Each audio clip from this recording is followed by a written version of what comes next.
옛날 옛적 제레미 벤담의 공리주의 철학이 널리 퍼진 어느 마을이 있었다.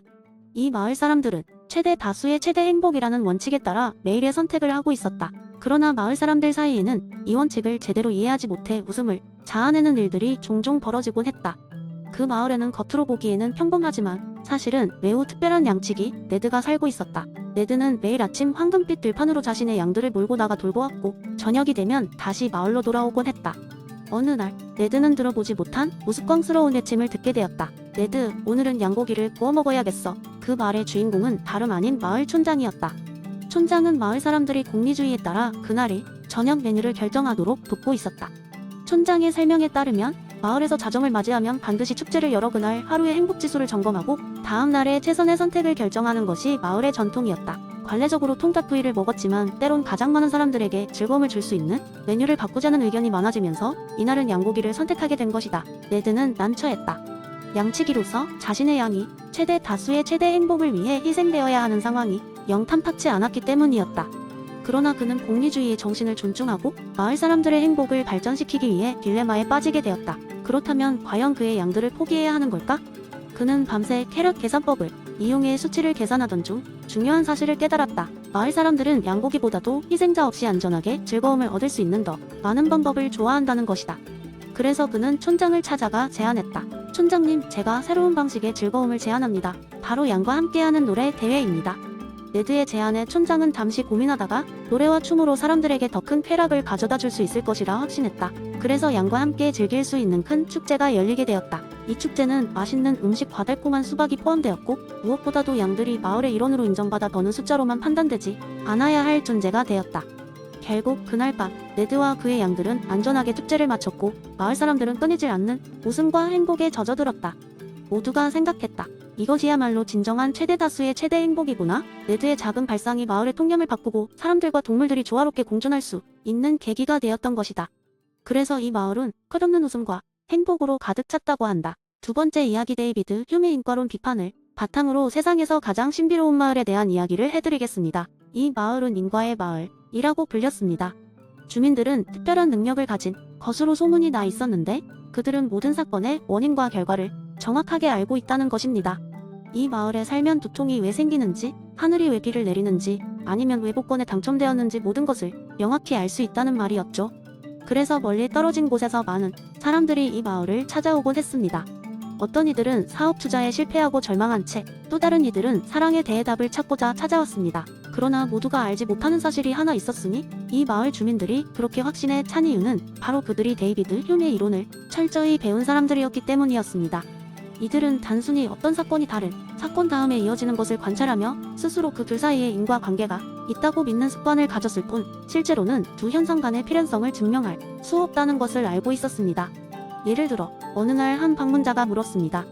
왜 하늘은 비를 내리나요? 그러자 한 마을 주민이 미소를 지으며 대답했습니다. 우리는 구름을 보았고 그 다음에 비가 내리는 것을 여러 번 보았습니다. 그래서 사람들은 구름이 비의 원인이라고 생각하지요. 하지만 우린 그저 패턴일 뿐이라 여깁니다. 다른 방문자는 묻습니다. 복권에 당첨되는 법을 가르쳐 주실 수 있나요?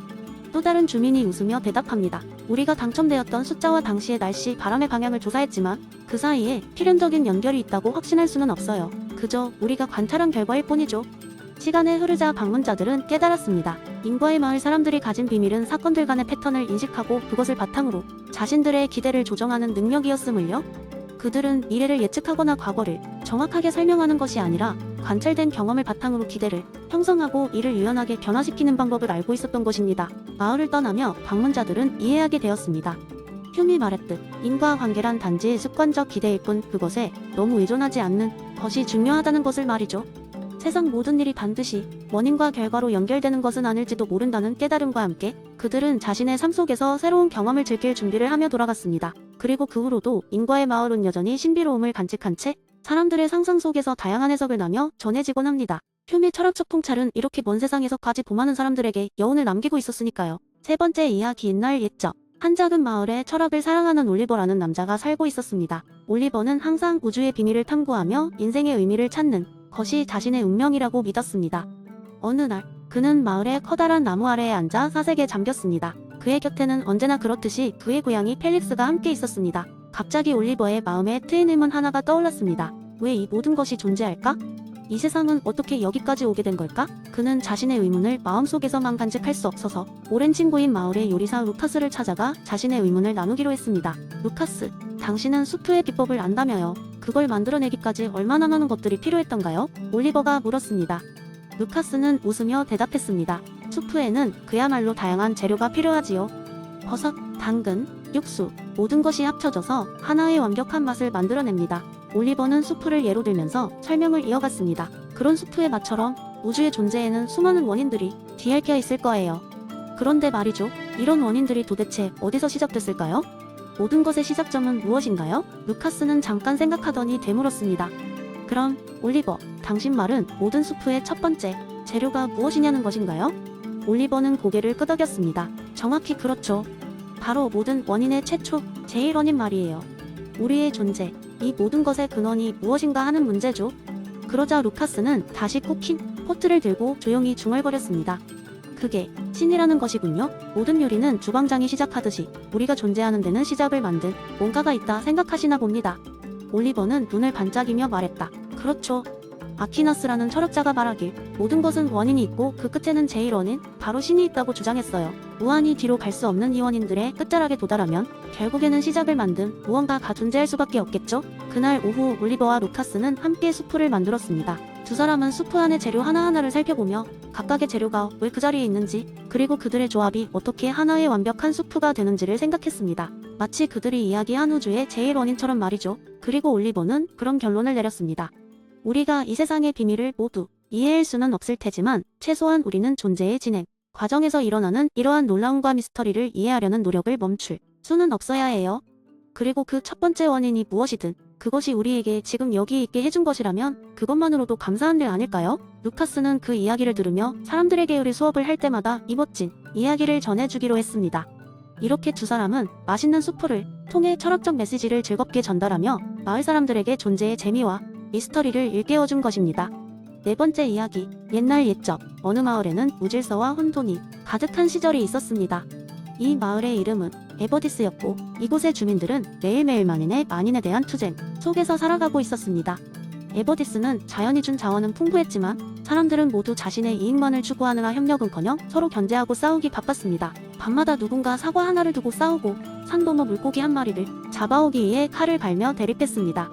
그러던 어느 날 이 마을의 중앙 광장에 이상한 사람이 나타났습니다. 이 사람은 직접 만든 작은 나무 상자 위에 올라가 이상한 얘기를 하기 시작했습니다. 그는 자신을 홉스 장인이라고 소개했습니다. 사람들은 이상한 복장과 미소에 흥미를 느꼈고 그 주위로 하나둘 모이기 시작했습니다. 홉스 장인은 심각한 얼굴로 이야기했습니다. 여러분, 이 상태가 계속된다면 에버디스는 결국 파멸하게 될 것입니다. 하지만 해결책이 있습니다. 그것은 바로 사회개혁입니다. 사람들은 고개를 갸웃거리며 중얼거렸습니다. 사회계약? 그게 뭐지? 홉스 장인은 손을 높이 들며 계속 말했습니다. 이것은 단순합니다. 여러분은 여러분의 자발적인 동의로 서로에게 한 명의 지도자에게 권력을 부여하게 됩니다. 그 지도자는 질서와 안전을 위한 법을 만들고 집행할 것입니다. 여러분은 그 법을 준수함으로써 안전하고 평화로운 삶을 얻게 될 것입니다. 모여있던 사람들은 속삭이며 얼빠진 듯 그를 바라보았습니다. 한 주민이 용기를 내어 물었습니다. 하지만 그 지도자가 너무 많은 권력을 가지면 어떻게 되나요? 홉스 장인은 미소를 지으며 답했습니다. 그것이 바로 신중한 선택입니다. 우리 모두가 신뢰할 수 있는 인물을 찾아 그에게 권력을 양도해야 합니다. 물론 권력은 절대적인 것처럼 보일지 몰라도 그것은 우리의 계약에 의해 제어될 것입니다. 마을 사람들은 이 제안에 대해 밤새도록 토론했습니다. 결국 그들은 한 명의 후보자로 증명된 지혜와 강인함을 가진 사람, 마을의 현자인 소피아를 선택했습니다. 소피아는 주권자의 역할을 맡으며 자신의 권한 아래 새로운 법을 제정하고 지켰습니다. 그 법은 근로시간, 자원의 분배, 분쟁의 해결에 대한 것이었고 특히 서로 간의 신뢰를 바탕으로 한 것이었습니다. 에버디스는 날이 갈수록 변화하기 시작했습니다.